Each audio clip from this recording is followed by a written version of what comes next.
మరీ ఇబ్బంది పెడుతున్నానేమో అనిపిస్తోంది. దీంతో నా మీద కోపం ఇంకా పెరిగి ఆయన అసలు నా మొహం చూడని రోజు వస్తుందేమో.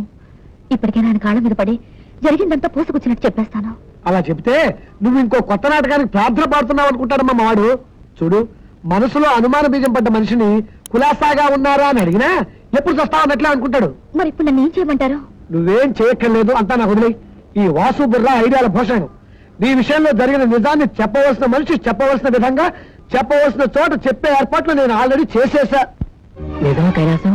అవును బాబు, ఇక్కడ ఉంటే నువ్వు వసుంధర వైపు అట్రాక్ట్ అవుతున్నావని నేను బాంబే పంపించి అక్కడ హాస్టల్లో ఉంచి చదివించి ఏర్పాటు చేస్తున్నారు మీ అన్నయ్య గారు. నేను నా చేత్తో నేనే అప్లికేషన్ ఫామ్ ఫిల్అప్ చేసి పంపించాను.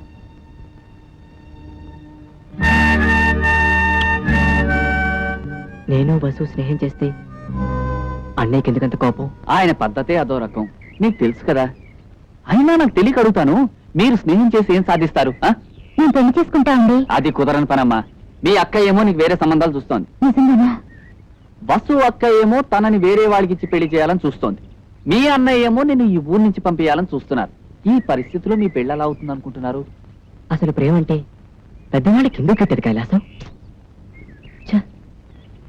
ఇలా జరుగుతుంది అనుకోలేదు. నిజంగా మీ ఇద్దరికి పెళ్లి చేసుకోవాలని ఉంటే దాన్ని నేను ఉపాయం చెప్తాను కదా. చెప్పు కైలాసం. వెంటనే ఈ ఊరు వదిలి పారిపోండి.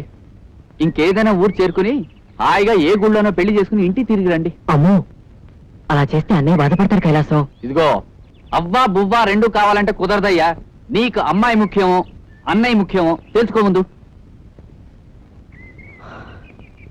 నువ్వు చెప్పినట్టు చేస్తాం కైలాసం. ఎక్కడికి పారిపోమంటావు? ఏమండి, మీ టికెట్లు ఎక్కడికి? రాజమండ్రికి టికెట్లు ఇవ్వండి. నాగేశ్వరరావు, మా తమ్ముడు కృష్ణుడు ఏమైనా మీ ఇంటికి వచ్చాడా? వాడు ఏమవుతాడో తెలియట్లేదండి. వాడిని వదిలిపెట్టి ఒక్కరోజు కూడా నేను. ఓకే, తర్వాత మాట్లాడతాను.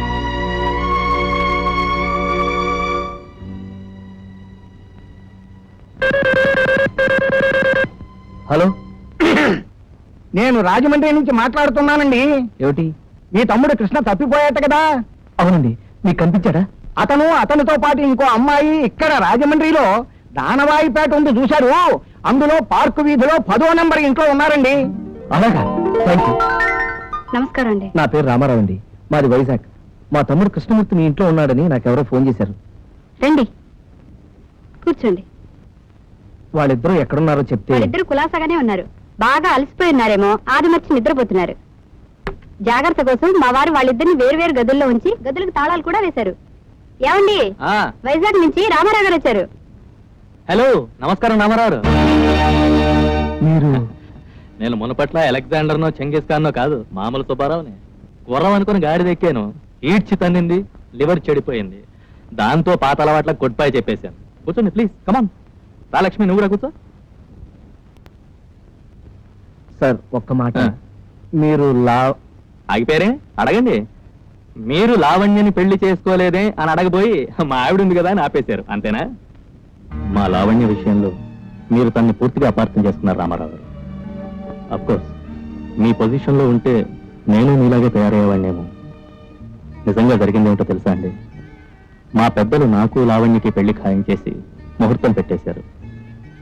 నన్ను పెళ్లి చేసుకోవటం లావణ్యకి ఇష్టం లేదు. లావణ్య మనస్ఫూర్తిగా మీరంటే ఇష్టపడింది.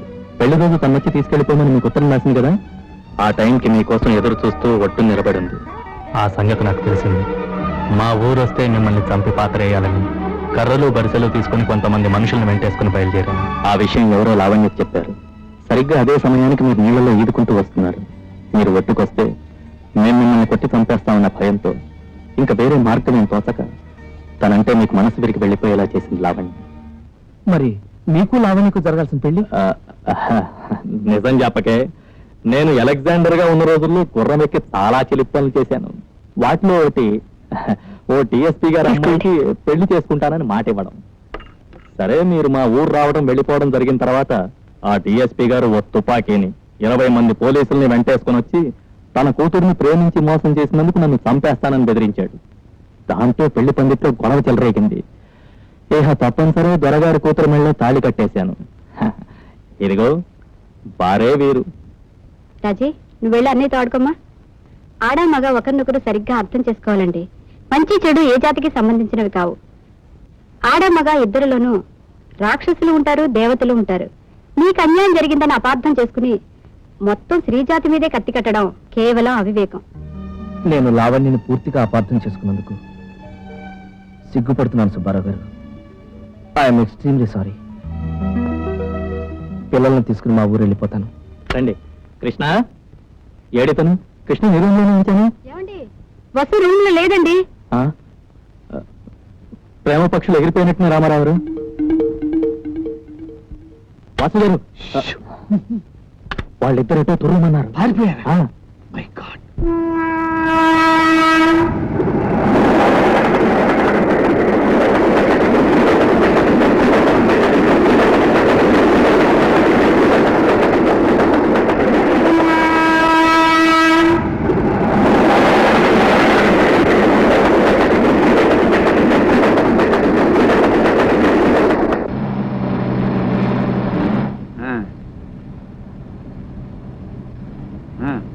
నాకు వద్దు.